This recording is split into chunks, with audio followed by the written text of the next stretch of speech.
Yep, now it says it's being recorded. Perfect. Perfect. So welcome everyone. This is just to visit a little bit about, this is Nursing 125, Foundations and Perspectives for BSN. We hope to highlight Module 6 assignment, but I also want to talk to you about the discussions this week and then open it up for questions. And so thank you for our two attendees so far. And then as we have other ones, hello? I just signed on. Josh is here now. Oh, hey Josh, how are you? Good, how are you? Good, awesome. So thank you for joining. I'm trying to make sure that I can see my attendees. So you must be on the phone. Yes, ma'am. Okay.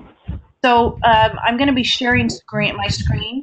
So I would just ask that when we you see the link come across to watch it, and put your verbal notes in your visual presentation. Okay. All right. And then, all right, so we'll get started. So for those of you who can see, I'm on the main screen, main homepage for Nursing 125. And so what I want to talk about is I want to go into modules. So I'm going to click on modules, which is on the left-hand side. And you guys know how all this works, but I'm going to scroll down to week 6.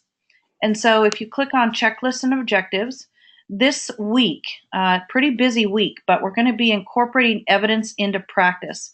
And so we would ask that you would read the objectives for the week, read through the lecture in its entirety, complete the reading assignment, and then we have 2 discussions this week. And I want to just go into those main discussions, if that's okay with everybody. Yes. You'll see the main discussions.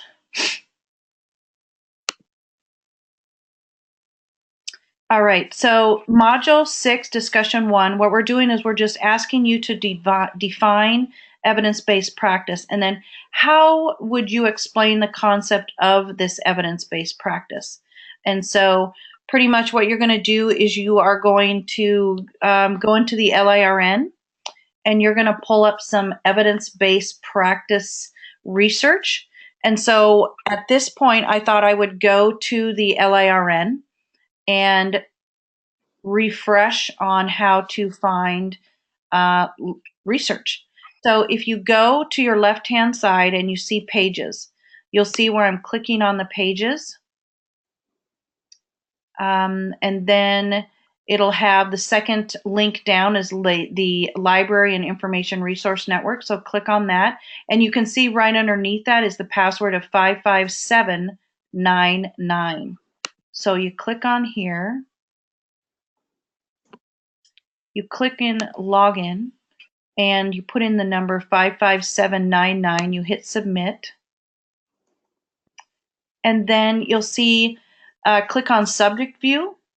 And these are our specific subject areas. So I want you to click on health and medical. So you'll click on health and medical.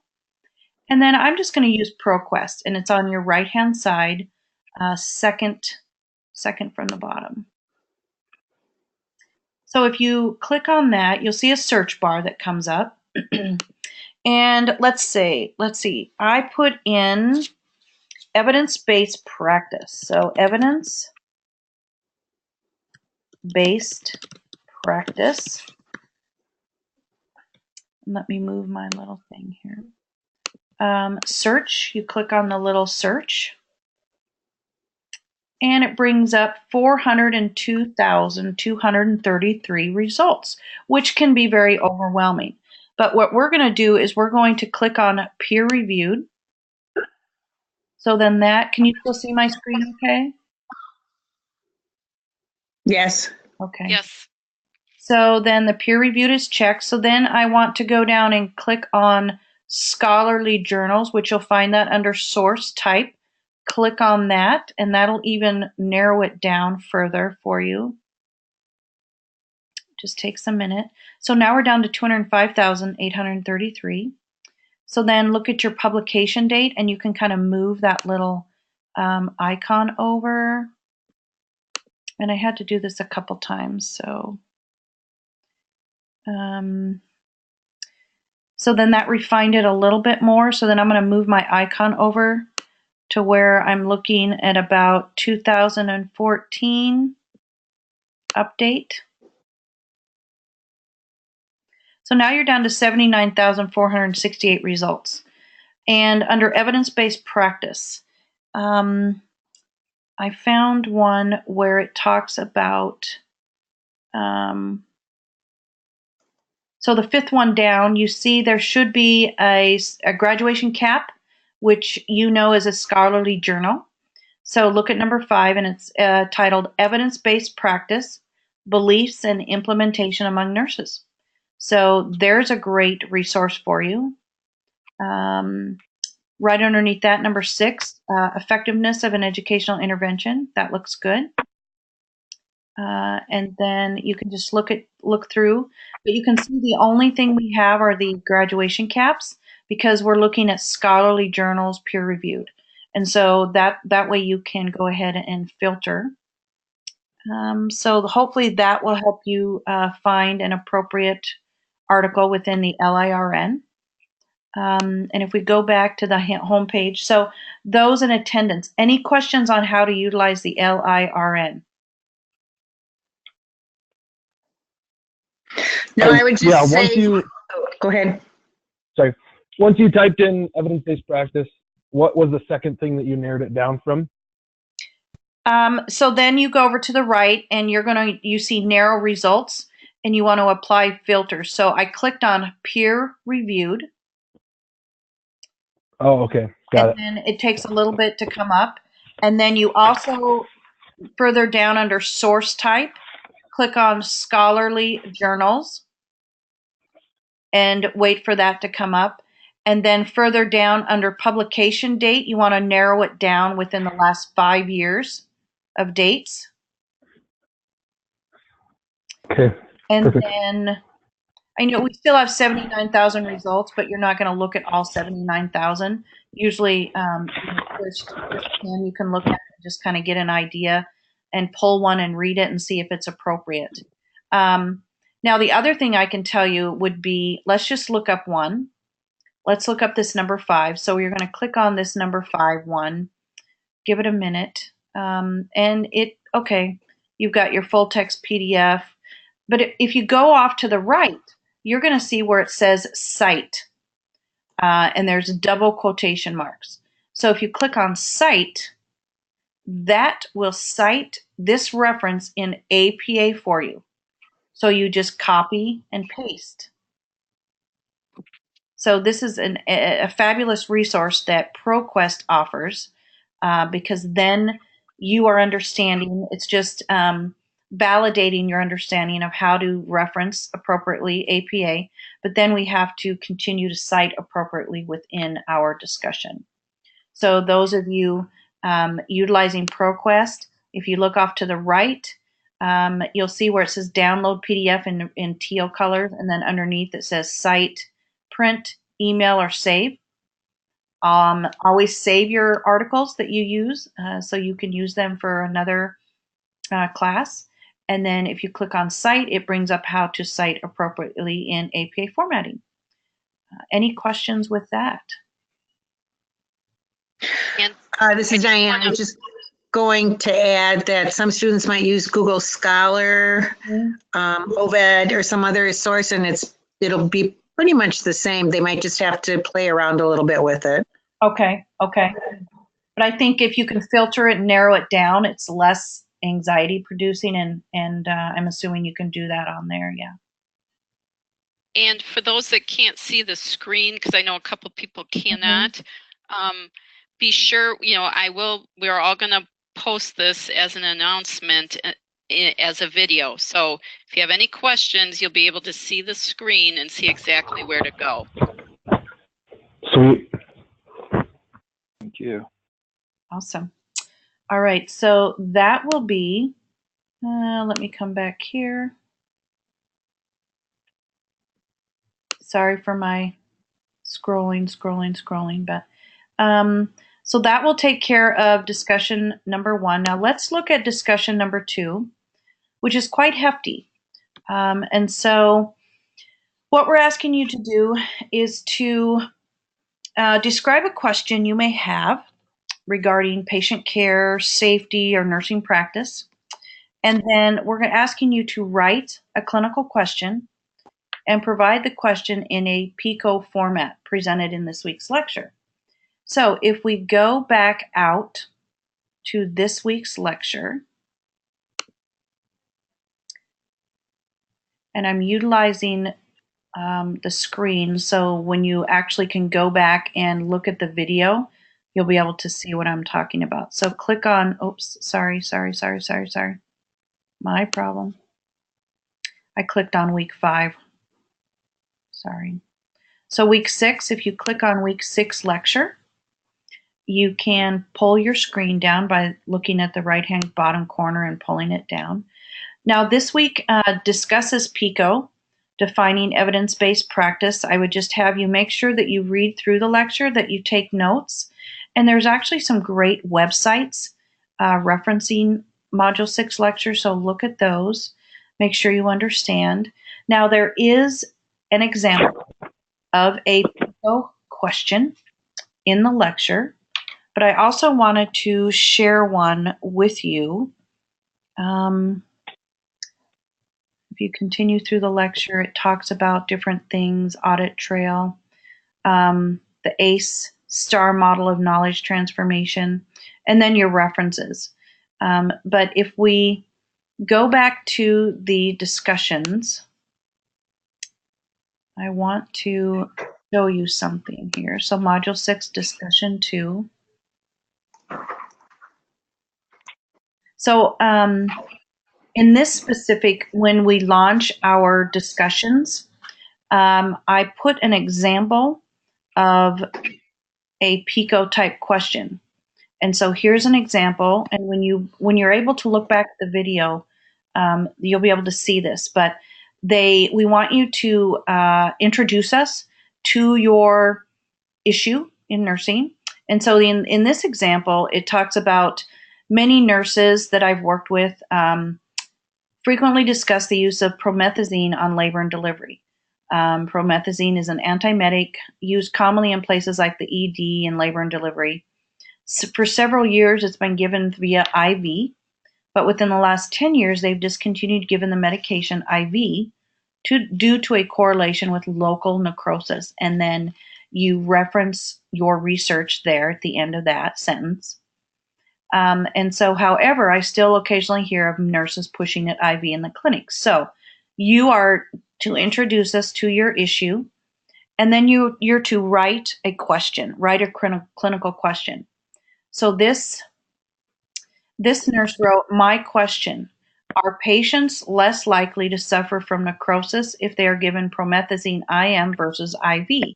So there's your question.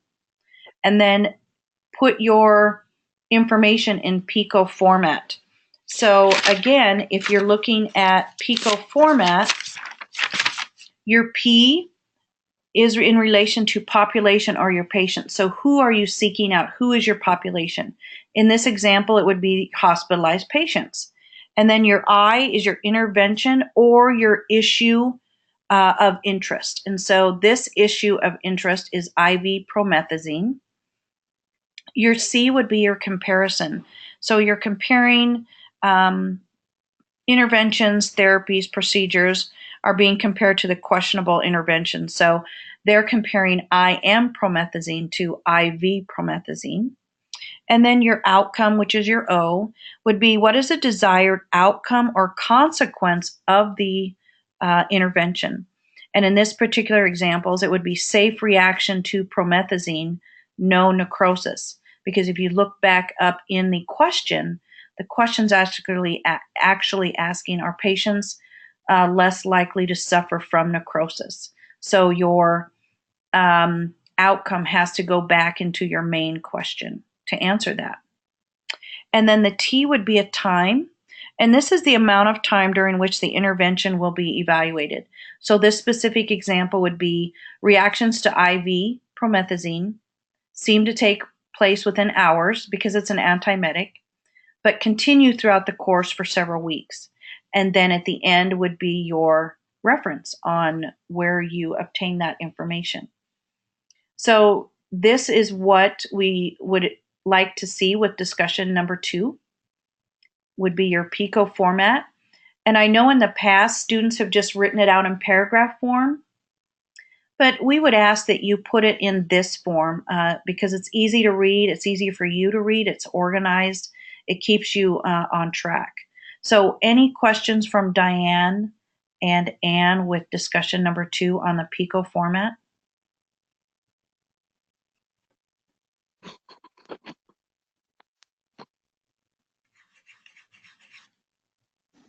I don't think so. Are there any questions from the students? I have no questions. So many times students use examples that they have possibly run into if they work in a clinical area or have been exposed to. Right, and perfect to use. Just make sure that you delineate what the P is, who your population is. Just make sure that you understand each of the P, I, C, O, and then T, which is your time frame on evaluation. So is this the same as what they will use on their PowerPoint? Because I believe that will be an exam, a question. Yeah, we're going to get into that next, and perfect question. Okay. Yeah. I just wanted to discuss, hit lightly on the discussions for this week before we go into the main beef of week 6. Yeah. So for my students in Nursing 125, when I launched my discussion, you'll see where I've put the example down. So I would just ask that you reach out if you have any questions about that. But if you can follow that, give us a little introduction. That's where your research would be. And then make sure you have your question because that's part of discussion 2. Put it in the right format. And then what you'll expect from your instructors is we will look at this and we will help guide you on editing, depending on if we can help you figure out the I, the C, and the O part, and then the time part. So look for our edits, look for our feedback. And then the other thing that we're going to ask is that you, once you put your question and your information in the PICO format, then we will ask you to go back in and start researching. So put down your PICO question, and then we are asked to look at that and give you feedback and then guide you in saying, okay, now you're ready, you can start researching, because then that will really help you when you start with your Module 6 assignment. So I have a question. Yes. How many PICO questions would you like us to do? You just have 1. Okay. Yep. Unless you want to do more than 1, go for it. But so we can only have 1, and then all of the P, I, C, O, and the T will be based on that question. Correct. Perfect. Yep. So, if you've got a couple ideas going on in your head, try to refine them and define which one would be, the best for you to do on this assignment. You may have experience working with a couple different things you're doing, like hand hygiene. What are some other ones out there that you've seen? Patient safety, hourly rounding, different things like that. But you just have 1 clinical question, and then you use that PICO format to evaluate and figure everything out. Does that make sense? Okay. Sheila, would you mind sharing your example so that if someone listens to the tape or the recording from our classes, they can also refer back to your example so we could post it in discussion? Sure, I will. I'll send it right after we're done. I'll send it both to you and Diane, and then I'll send it to Carly as well. Okay, and then I think a really good point about the discussion board is a great place to get feedback for this, so that if you're going down the wrong track, we will give you information or might question you about something. So that is sort of an ongoing feedback place for this week's assignment.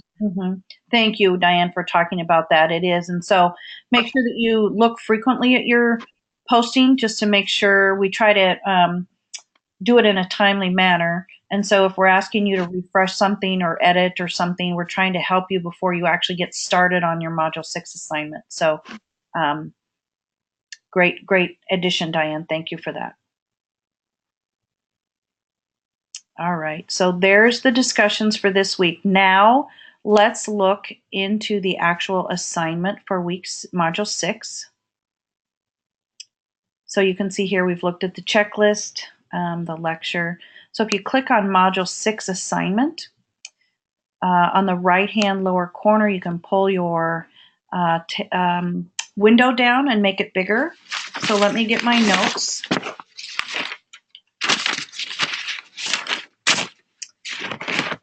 All right, so now you have worked really hard on your discussion 2 question, your PICO, and we've given you feedback, and we've let you know, yep, you're on the right track. Go for it, start researching. If you look in your Module 6 assignment, incorporating evidence into practice, this is a PowerPoint presentation. There is a link, a Word document, and so if I would click on creating a PowerPoint presentation doc, I'll click on that. It brings up a Word document. I would ask that you look through this, that you read through it to make sure that you have everything appropriately designated in your PowerPoint. So the biggest thing would be select a slide design that will provide a good contrast between your text and your background color. So an example would be white text on a blue background or black text on a light colored background. Make sure when you are editing or proofreading that if you can't read something, that means we can't read something, or your student or your colleagues can't. So be aware of that. And then the other thing that we're asking you to do is to add your speaker notes. And so I can actually pull up a PowerPoint presentation that I have as an example, and I will show you what we mean by speaker notes. And so speaker notes, when you're doing a PowerPoint, you're not putting absolutely everything on the PowerPoint because it gets too busy. So you're really just giving briefs. And then if you explore down in your notes, you can go into really good depth in your notes. And we, as instructors, like to look at those notes so we can get a good view of what you're trying to say in your PowerPoint. So as I progress on here, stop me if you have questions, but I'll show you how to do your speaker notes. And then I hope I've explained the reason why. Any other explanation, Diane or Ann? No, but that's a really good point because so many times these are not included, and it is so important to include notes to do this presentation. And just think of it as when you become a professional and you have to give an educational offering or something, you're putting your main ideas on your slides. The notes section is actually for you to keep yourself in check on what to highlight. And so you can put everything in your notes, but you're the only one that can see them when you do a presentation. And so we're just asking you to do that to kind of help us understand what you're really organizing in your slides. And then make sure that you give us a reference slide. So I'll click out of the Word document on creating a PowerPoint presentation, but you can see where I found that right here. This assignment focuses on course objectives 3, 4, and 7. Now let's look at the instructions. So you are to include a title slide and a reference slide. All right. The presentation is to be 5 to 7 slides in length, but this does not include your title and reference slide or reference slides, depending on how many you have. So the main beef of your presentation has to be at least 5 to 7 slides.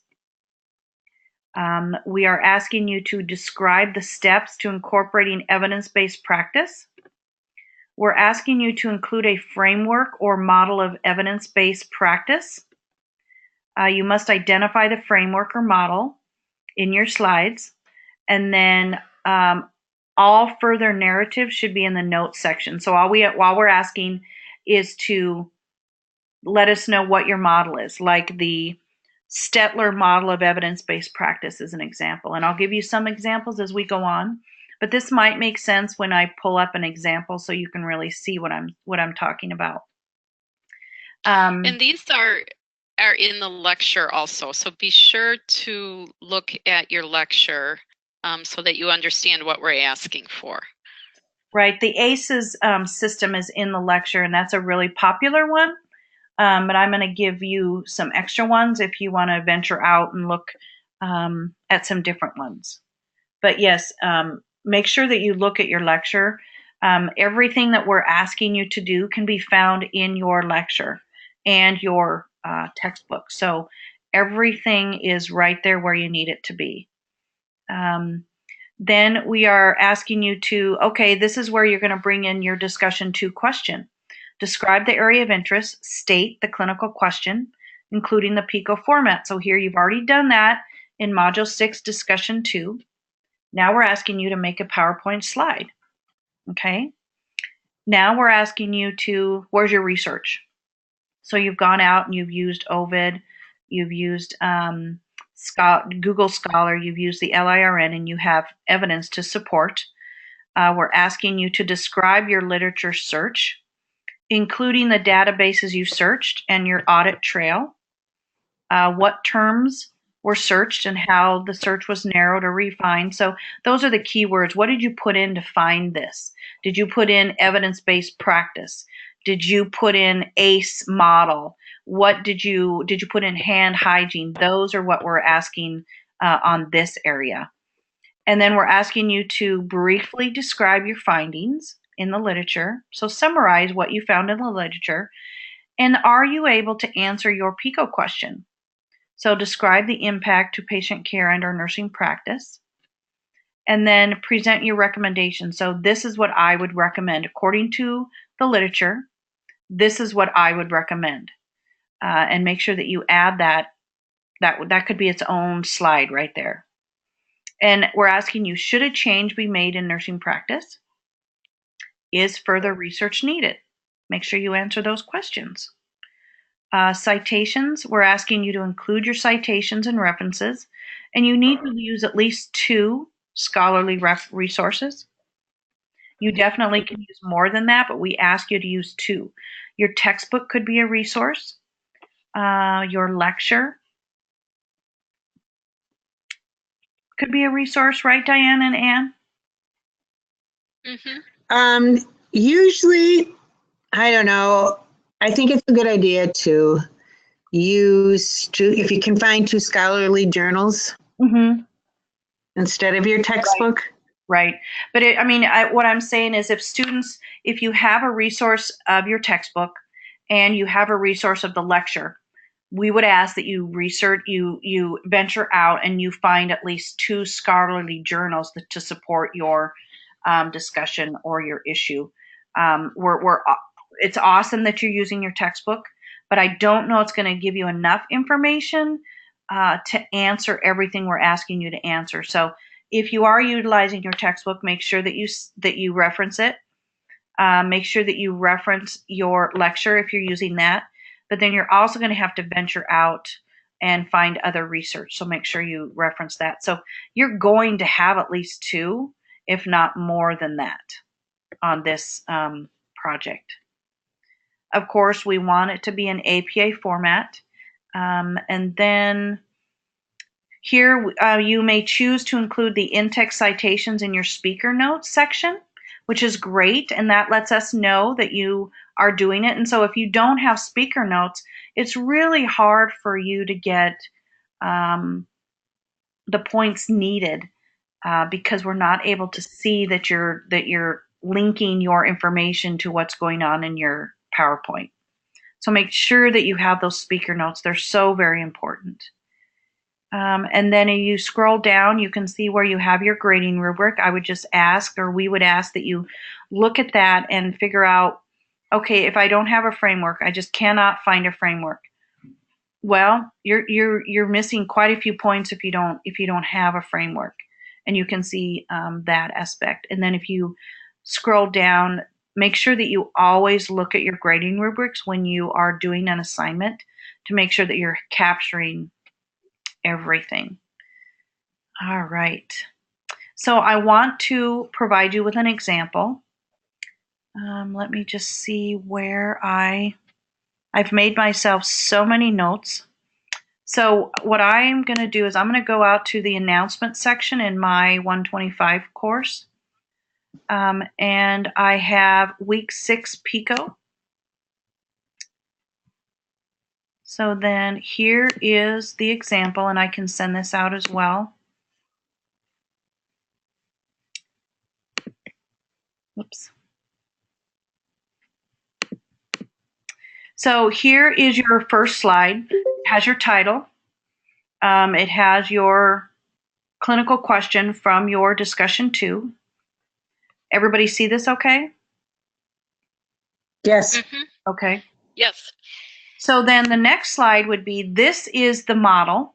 So this student used the Stetler model of research utilization.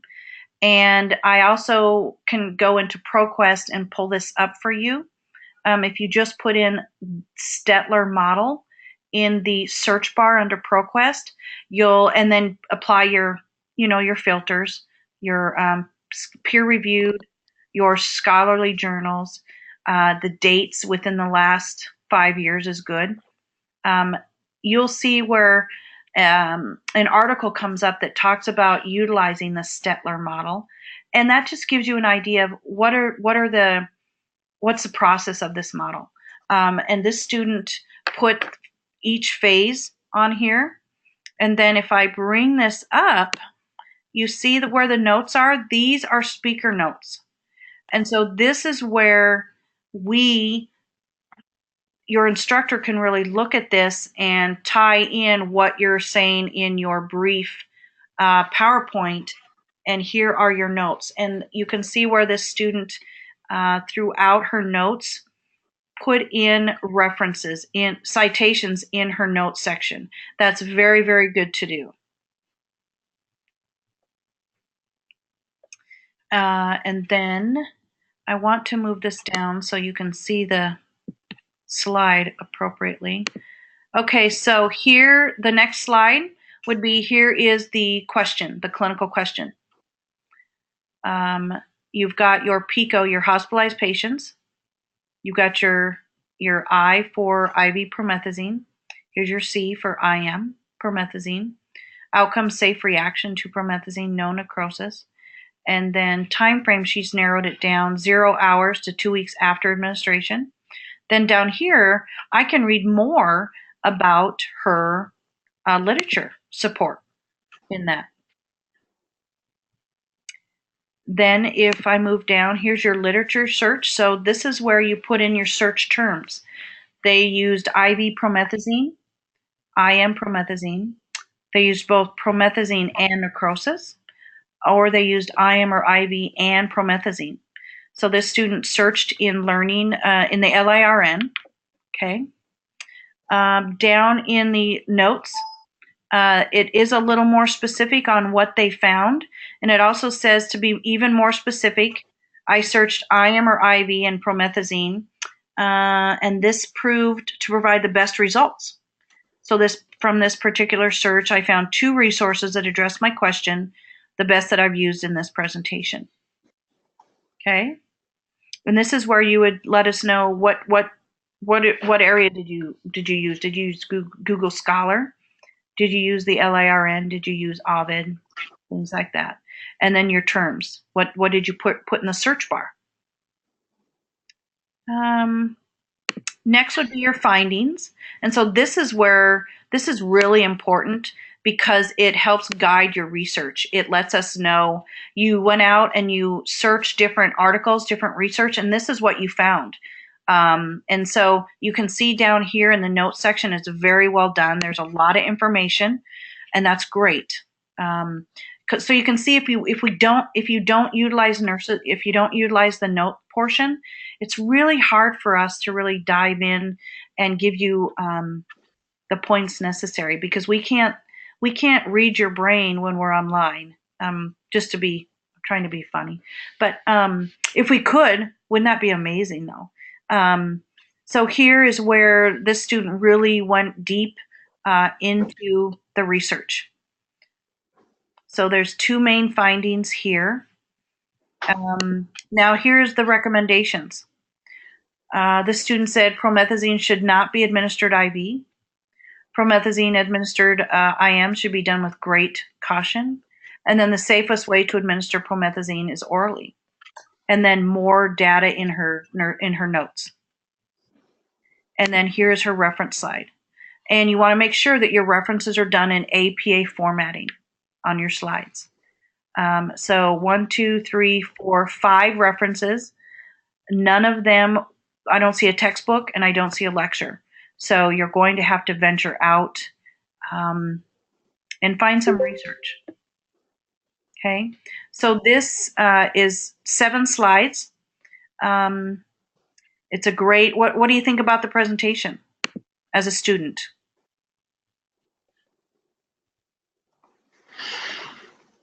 As an instructor, I think it's very well done. That's what I was thinking. It's very nice. Very Very nice. hit every point very logically and simply. Mm-hmm. Very nice. Mm-hmm. Any student, what do you think about this? What's running through your little head right now?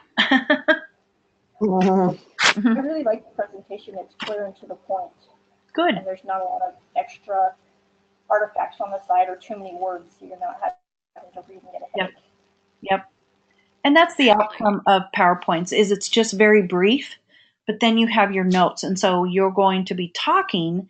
You don't want to be talking, reading your slide word for word. That's not the outcome of a PowerPoint slide. Okay. So I think we have more attendees here, don't we? I have a question. Yeah. Can you please describe specifically when you say literature search, Mhm. the databases search, and what is an audit trail? Okay. So if you, I'm just going to minimize this. So let's go. I'm going to try to answer your question, Beth. That's Beth, right? Yes. Okay. So let me scroll down here. So if we go back to week 6 lecture, and I'm going to Okay. put my screen down. And it talks about your audit trail right here. It's a systematic documentation of material that allows an independent auditor of a qualitative study to draw conclusions about trustworthiness. And so your audit trail is what was your research? What did you seek out those scholarly resources, or did you just put a word into Google and found, like, you need to know that everything that you're doing is scholarly. Diane and Ann, can you help answer that? Right, your audit trail is the words you put in to get to the to get your information. Mm-hmm. Mm-hmm. It's like my subject of the, it's like my subject of this evidence-based practice. Right, and how you narrowed your search also. Mm-hmm. And What do you like mean when narrow? well, like in the beginning when Dr. Matai was putting in showing how to go to the LIRN and narrow the search and enter keywords. That's Right. That's part of the audit trail. So you're kind of keeping track of the words that you used, how you narrowed the search. The example that you'll be able to see when we post the recording, and that the recording takes a little bit to get posted, but you will see exactly what the example shows that the student used, the words and or to narrow her search down.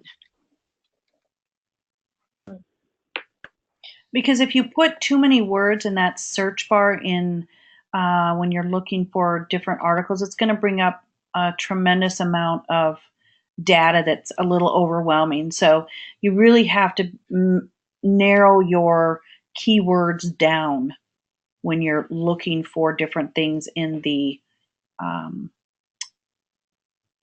scholarly resource world, so to speak. Okay. Okay. So you want us every slide. I'm sorry because I can't see. Maybe I will just gonna view the announcement later. So so you want us to, for example, one slide, if we have a topic and you want us to put like a reference in case that we copied something like an in-text citation at the bottom,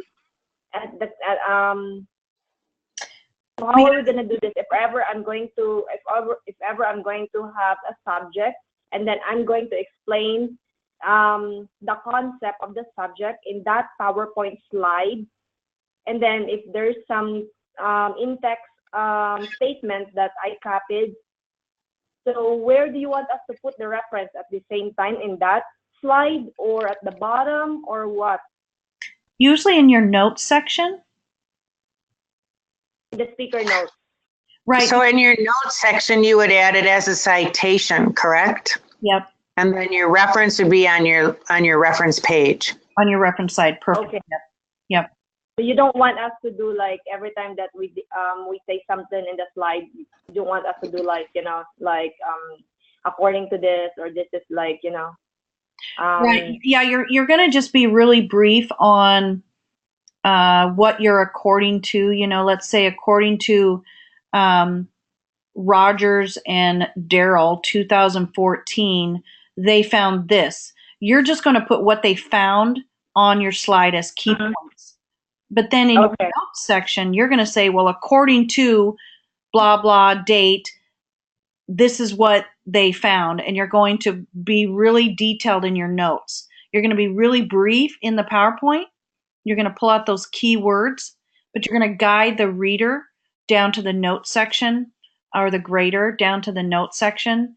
And this is where you're going to cite that. And how many clinical questions we need to do for this PICO-T format? Just one. You need one. Just one. Just one major clinical question. So do you kind of have an idea, Beth, what you're thinking of doing? Yes. Okay. Have you narrowed it down to one area? One major clinical question. Mm-hmm. Okay. Sorry, I'm writing it all down. Yep. Okay, thank you. Okay, so just one major question, because then that's going to help guide your literature search. That's going to help guide the rest of your Module 6 assignment. And I would say, you know, if you have a couple of questions narrowed down, you know, put that on the discussion and we'll give you feedback. This week especially, we are going to be in the threads quite a bit, giving you appropriate feedback so you can move on and start your major PowerPoint presentation. So that's when Ann and Diane had said, you know, be in the threads frequently because we will give you feedback. This is the environment or the venue on where we're going to be able to give you feedback on your question, on your PICO format, and then you can move on and start your, you know, start everything. Can I just add to that the earlier you get on, the better. It'll give you more time. Yep. And give us a little bit more time to give you feedback too. Right. Exactly. Because if you've not, you know, you should post by Wednesday at 11:59, but we know life happens. But if you're not really posting until Saturday, you know, as an instructor, we may not see that on a Saturday, depending on what's going on. You know, it's towards the end of the week. So we would just say get in early Monday, Tuesday, or Wednesday, you know, really hone in tonight and start thinking about that question. Maybe start thinking about it tomorrow. But you know, you want to be in there quite frequently and real early on, if you can. For the instructor, for example, regarding with this assignment, the PowerPoint, Mm-hmm. Is there a chance that in case that we are done early, and then we can just email our instructor to check if there's something missing before we submit it in the final one before Sunday 12 midnight, just to point out that, hey, like this, like any correction, so that we can redo it and then we can finalize the submission on Sunday. Actually, this is Diane. As a rule, we don't do that Okay. so that it's fair to all students involved. We don't actually do that. So your best way to get feedback would be the discussion board. Okay. Yeah, and I agree with Diane. I not agree, but it's just we just it's just so hard to do that for every student, and so this venue discussion too is a great place to put your thoughts and say, this is what I'm doing, this is what I'm thinking, and look for our feedback there. But Okay. I'm thinking, Beth, once you can actually see the example and get the example, it's really, really going to help hone in on what you're questioning and looking at the notes section of a PowerPoint and how detailed the notes are that go along with the student's PowerPoint. That's really going to help you a lot. So we appreciate your questions and your taking notes. And I think as you put the visual in with your thought process, you'll be golden. You'll be fine. Thank you. So let's see some other examples. Any questions? Any other questions on? Any other questions on the example of the PowerPoint that you're seeing right now? Those of you who can see it. It's very precise, very to the point. There's 7 slides. The beef of it has to be 5 to 7, so the title page would not be counted in that. So you've got 1, 2, 3, 4, 5, and then reference. So she's got 5 major slides, and each slide you can tell is titled according to what we are asking on the rubric. So look through the slide, look at the visuality of it. Can you read it? Look at the in-depth notes that the student placed on there. So I'll send this out, but it's very well done. So let's see, where do we go from there? So I wanted to talk about some examples of framework or model of evidence-based practice. So if we go back out to the lecture, and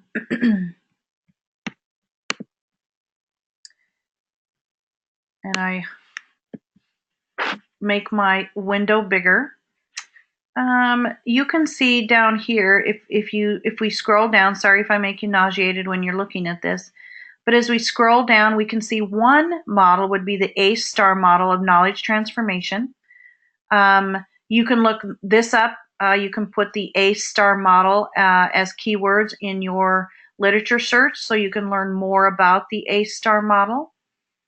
And then some other ones I want to give you would be the Stettler model of evidence-based practice, and that's the actual PowerPoint example here. The Stettler model of research utilization, and you can put that in ProQuest, and you can find information about that as well. Another one would be John Hopkins Nursing Evidence-Based Practice Model. Another one would be the Clinical Scholar Model. Some other ones, the Iowa Model of Evidence-Based Practice to Promote Quality Care is a good one. And then another one would be Promoting Action on Research Implementation in Health Services Framework. So those are some examples. of course, we guide you to use the ACEs model in the lecture, but there's the Stettler model is a really, really good one and really applicable one. So would be the Johns Hopkins nursing one. So I'm hoping I didn't talk too fast for those of you taking notes, but if you listen to the video, you can pause and make sure that you get those down. So I've given you 6 good examples of models to use, for examples of framework or model of evidence on this project. And I think, how are we doing with this? I think we've covered 1 discussion, 2 discussion, and then the actual assignment. Any other questions? Any other reflections? Anything?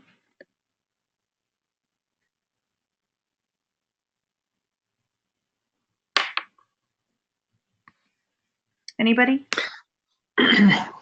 No, I think it was very good, and I also think you talked very nicely and slow. So So they could take it notes. should be understood by everyone. Yes. Okay. All right. So what we'll do is once we get the link, which takes a little bit, what, Diane, maybe by tomorrow I'll have it, you think? No, what I've done is you'll record it and then you drop it into, I've dropped it into a YouTube video. It does take a little bit, but it should be done by tonight, I think.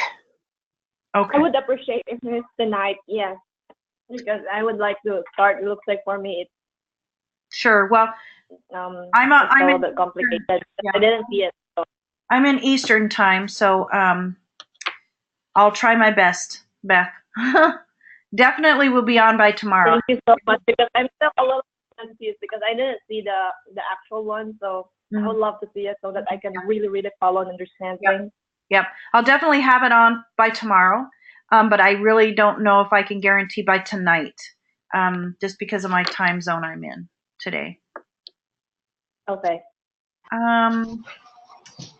Any other questions? You know, if you're reflecting on this, you're reflecting on your notes, I would say reach out to your instructor and we can help guide you that way even more. But okay. All righty. Sounds good. Okay. I have a Thanks. question. So what Thanks for coming. Thank you. Hello? What I will do is I will stop the recording, and then hopefully this time tomorrow, 100% you'll have the link. I'll try to get it tonight, but I can't guarantee that. So I just appreciate everybody attending, and have a great day. Thank you. Thank you. Thank you.